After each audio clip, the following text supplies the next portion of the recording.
Welcome to our channel. Today we how to log into weights and biases for experiment tracking, complete guide step by step clearly. Open your preferred web browser. Navigate to the Weights and Biases website.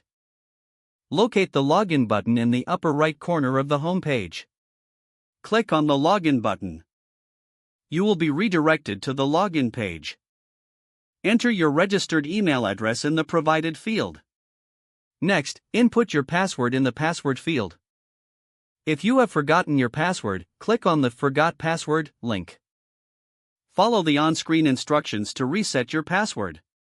Once your credentials are entered, click the Login button. If your details are correct, you will gain access to your Weights and Biases dashboard. Explore the dashboard to get familiar with the interface. From here, you can start tracking your experiments. If you have not created an account, click the Sign Up option and follow the prompts. Fill in the necessary details to create your account. Once signed up, you can log in using the same steps outlined earlier. Congratulations, you are now logged into Weights and Biases for tracking your experiments. If the page does not load, refresh the browser or try again in a private or incognito window. Make sure you are using the correct email address, then retype it carefully to avoid small typos. If your password is not accepted, use the reset option and create a new strong password you can remember. Check your spam folder for verification or security emails, then complete any requested confirmation steps.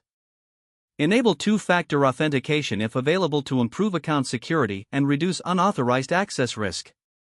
After signing in, review your profile details so your contact information and settings are accurate and current. If you see an error message, note it down and try again after restarting your device and internet connection. Log out when you finish, especially on shared devices, to keep your account and payment information secure. If the page does not load, refresh the browser or try again in a private or incognito window. Make sure you are using the correct email address, then retype it carefully to avoid small typos. If your password is not accepted, use the reset option and create a new strong password you can remember. Don't forget to like this video and subscribe to our channel for more step-by-step tech guides.